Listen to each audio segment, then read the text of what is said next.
Olá, você sabia que existem vários tipos diferentes de investimento em renda fixa? É sobre isso que eu vou falar. Esse é mais um podcast com o professor Carlos Heitor Campani. Venha comigo!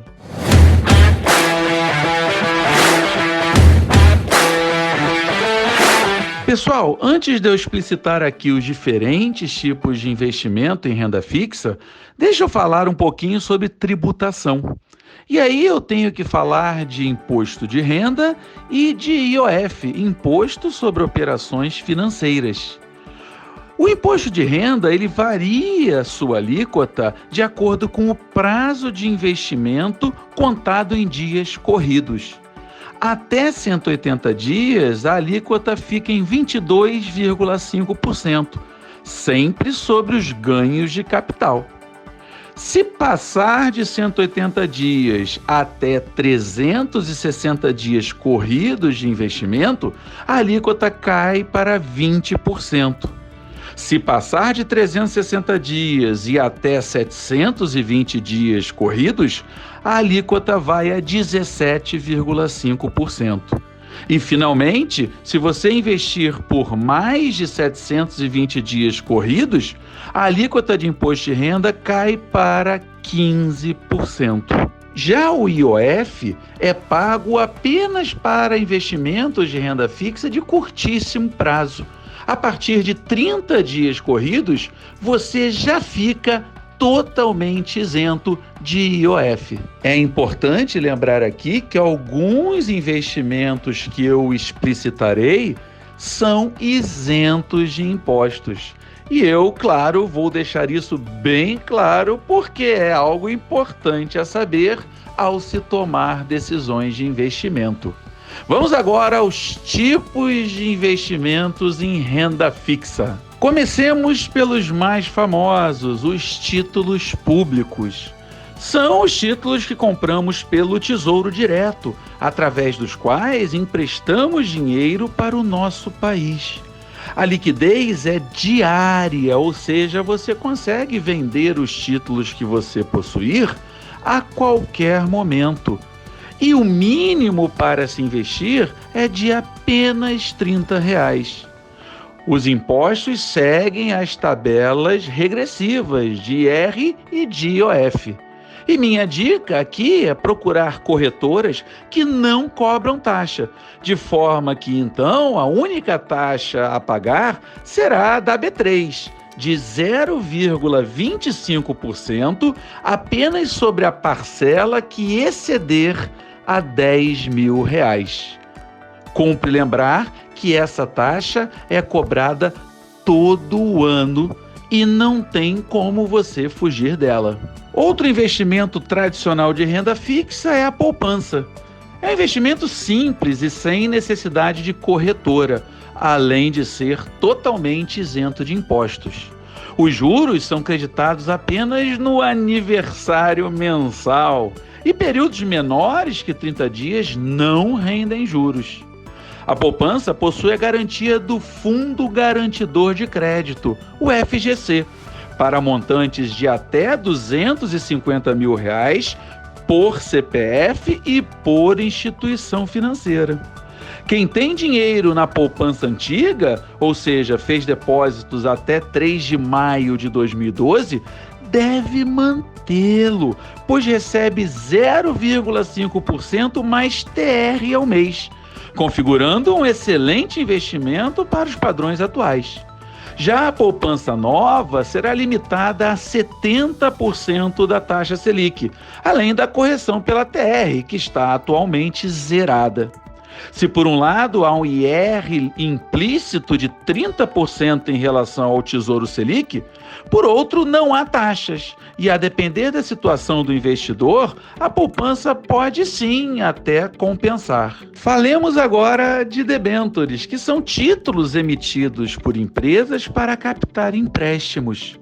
O potencial de retorno é um pouco maior que em títulos públicos, pois há um certo risco de calote. Debêntures não têm a proteção do FGC, são isentas de IOF e pagam imposto de renda normalmente. Há debêntures incentivadas para investimentos em infraestrutura. Estas são isentas de IR para investidores, pessoas físicas. Chama atenção para o fato de muitas debêntures sofrerem com falta de liquidez.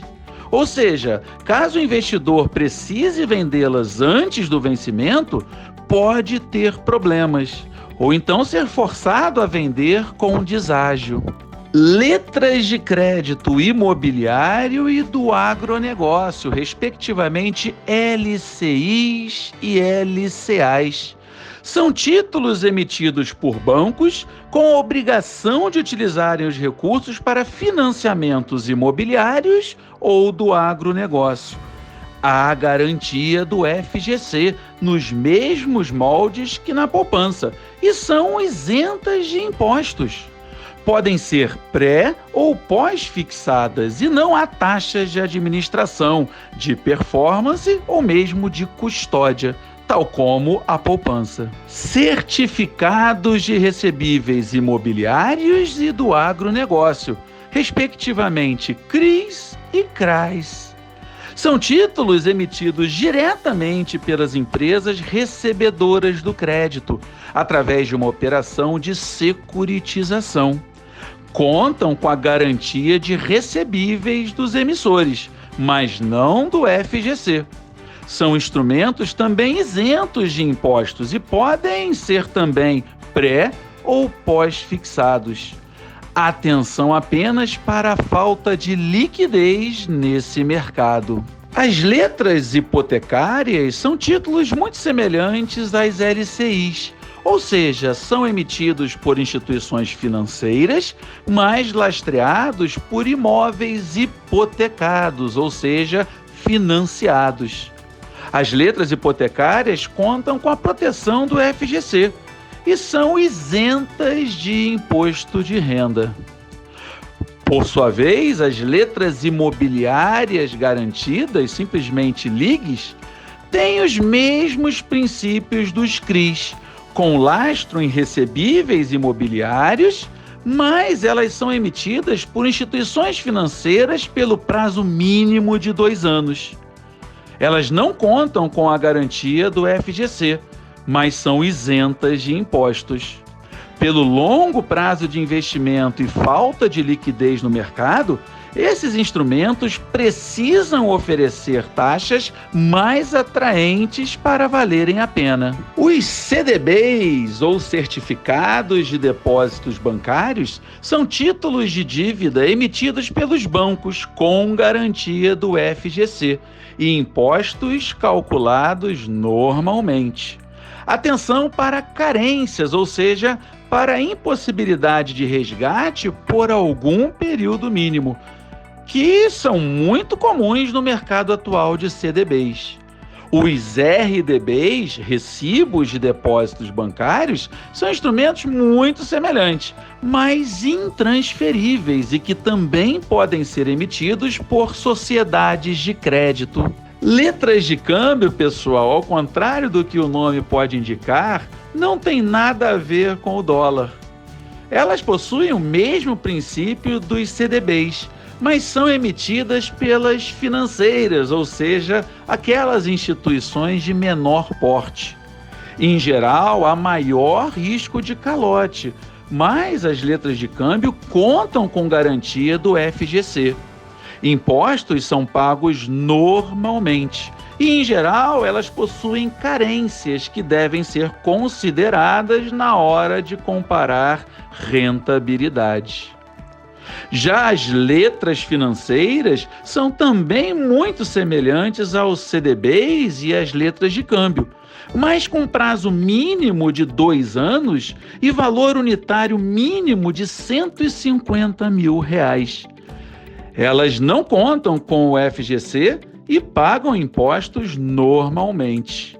Infelizmente, as letras financeiras gozam de muito pouca liquidez atualmente no mercado. Há também, pessoal, claro, eu não poderia deixar de falar neles, os fundos de investimento em renda fixa, que investem em instrumentos de renda fixa como todos os que eu apresentei anteriormente. É importante entender a política de investimentos, já que não contam com a garantia do FGC. Atenção também à carência na hora do resgate, pois já vi fundos com carência de até 30 dias. Pagam impostos normalmente e com antecipação em maio e novembro de 15% de IR sobre ganhos, os chamados come-cotas. À exceção, claro, dos fundos de debêntures incentivadas, que isentam pessoas físicas do IR. Possuem também taxa de administração e podem ter taxa de performance. Por último, ainda há os fundos de investimento em direitos creditórios, os chamados FDICs. São fundos que compram recebíveis de terceiros e normalmente possuem créditos de diferentes origens. Para se ter uma ideia, até honorários advocatícios a receber podem ser vendidos por um advogado para um FDIC.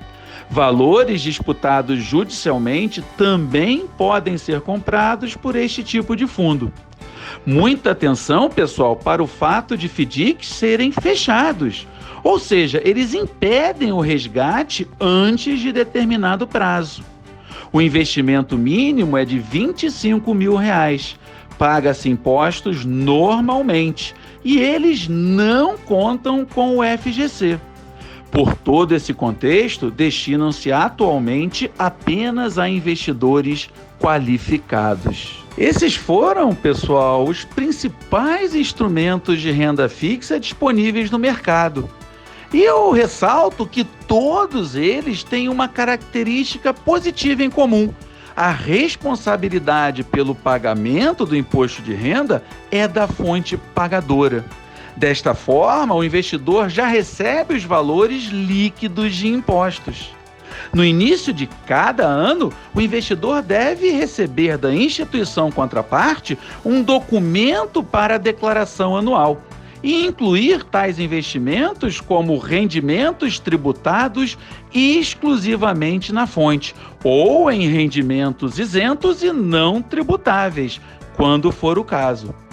Tais investimentos jamais geram imposto a pagar ou a restituir, mas mesmo assim devem ser declarados para a Receita Federal.